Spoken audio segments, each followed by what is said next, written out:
হুগলি জেলার কামারপুকুর নামক গ্রামে পিতা ক্ষুদিরাম ও মাতা চন্দ্রমণি দেবীর কোল আলোকিত করে ইংরেজি 1836 সালের 18ই ফেব্রুয়ারি বুধবার যুগধর্ম প্রচার প্রয়োজনে গদাধর পাদপদ্ম থেকে নারায়ণ নররূপ ধারণ করে শ্রীরামকৃষ্ণ রূপে ধরায় অবতীর্ণ হন।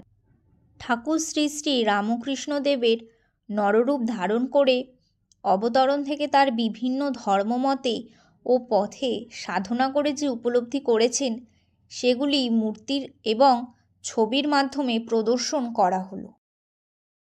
ক্ষুদিরাম চট্টোপাধ্যায় একজন নিষ্ঠাবান ব্রাহ্মণ ছিলেন। তার বাড়িতে রঘুবীর ও শীতলা দেবীর নিত্যসেবা ছিল। মা চন্দ্রমণিও খুব সহজ সরল ও দেবদ্বিজে ভক্তিপরায়ণা ছিলেন। তারা দুজনেই বিভিন্ন দেবদেবীর দর্শন লাভ করতেন। ভগবতী শীতলা দেবী ক্ষুদিরামের সঙ্গে সঙ্গে থাকতেন এবং তার কাজে সর্বতোভাবে সহায়তা করতেন। যারা সরল, উদার, ধার্মিক এবং সত্যনিষ্ঠ তাদের ঘরেই ভগবান আসেন। ক্ষুদিরাম শীতলা দেবীকে সবসময় দেখতে পেতেন। ছবিতে দেখুন, ফুল তুলতে শীতলা দেবী ক্ষুদিরামকে সাহায্য করছেন ছোট্ট একটি বালিকার বেশে। হুগলি জেলার দেরে নামক গ্রামে ক্ষুদিরামের আদি বসতবাটি ছিল।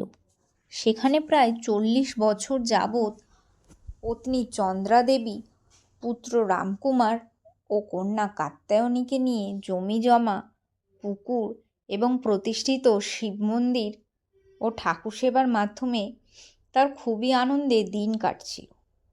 পাশের সাতবেড়ে নামক গ্রামের জমিদার রামানন্দ রায় একবার ক্ষুদিরামকে একটা মিথ্যা সাক্ষী দিতে বললেন।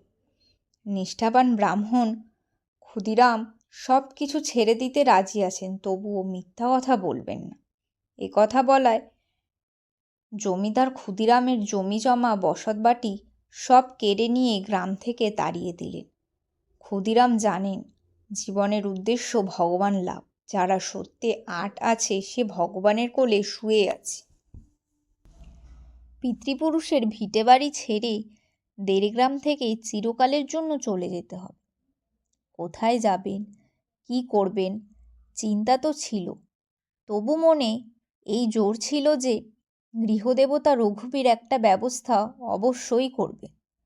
আর শেষে কি না তাই হলো। রঘুবীর একটা ব্যবস্থা করলেন। ওই হুগলি জেলাতেই দেড়গ্রাম থেকে মাইল দুয়েক পরে কামারপুকুর গ্রামে বন্ধুবর সুখলাল গোস্বামী ক্ষুদিরামের এই অবস্থা জানতে পেরে তাকে কয়েকটি চালাঘর সহ কিছু ধান জমি ছেড়ে দিলেন। ভক্তের ভার ভগবান অবশ্যই বহন করে। যদিও কামারপুকুরে এসে ক্ষুদিরামকে প্রথমে খানিকটা অসুবিধায় পড়তে হয়েছিল, কিন্তু অল্প দিনের মধ্যেই জমিতে এত ধান ফলতে লাগলো যে তাতে ক্ষুদিরামের অভাব কষ্ট অনেকটা লাঘব হলো। উপরন্তু ক্ষুদিরামের এক ভাগ্নে মাসিক কিছু অর্থ সাহায্য করাতে তার সংসারে অভাব আর রইল না। কামারপুকুরে আসবার পর ক্ষুদিরাম রামেশ্বর তীর্থ দর্শন করে এবার গেলেন গয়াধামে। সেখানে এক অদ্ভুত স্বপ্ন দেখলেন। গদাধর পাদপদ্ম থেকে নারায়ণ বললেন, আমি তোমার পুত্ররূপে তোমার ঘরে আসছি। ক্ষুদিরাম বললেন, এ কি প্রভু, আমি দরিদ্র ব্রাহ্মণ, কি করে আপনার সেবা করব? নারায়ণ বললেন, আমার ব্যবস্থা আমি নিজেই করে নেব। তাছাড়া তুমি আমাকে যা দেবে আমি তাতেই সন্তুষ্ট থাকব। তোমার কোনো অপরাধ নেব না। ভগবান সন্তান হয়ে আমার ঘরে আসবেন, এ তো মহা সৌভাগ্যের কথা। আনন্দে ক্ষুদিরামের চোখে জল চলে এলো। পরমানন্দে ক্ষুদিরাম এবার নিজের দেশে ফিরলেন।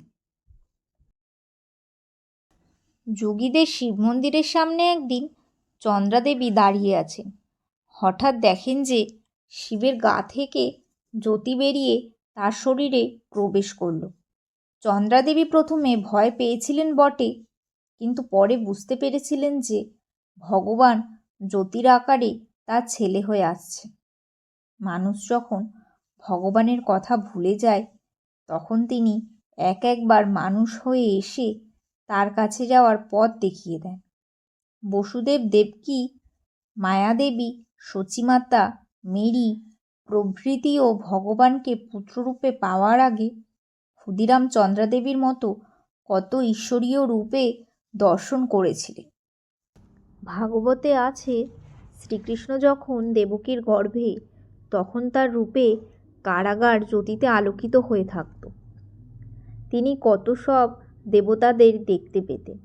তেমনি শ্রীরামকৃষ্ণ যখন চন্দ্রাদেবীর গর্ভে তিনিও বিভিন্ন দেবদেবীর দর্শন পেতেন এবং তার গৃহও যেন জ্যোতিতে আলোকময় হয়ে থাকত। একদিন চন্দ্রা দেখেন হাসে চড়া এক লাল রঙের দেবতা। তিনি যে ব্রহ্মা তা চন্দ্রা কি করে জানবেন? প্রচণ্ড রোদ্দুরে ওই দেবতার মুখ লাল হয়ে গিয়েছে। তাই আদর করে চন্দ্রা বললেন, ওরে বাছা, হাসে ছড়া ঠাকুর, রোদে তোর মুখখানি যে লাল হয়ে শুকিয়ে গেছে। আমার ঘরে তো আমানি পান্তা আছে, দুটি খেয়ে ঠান্ডা হয়ে যা না বাপ। এই কথা শুনে ব্রহ্মা হেসে অদৃশ্য হয়ে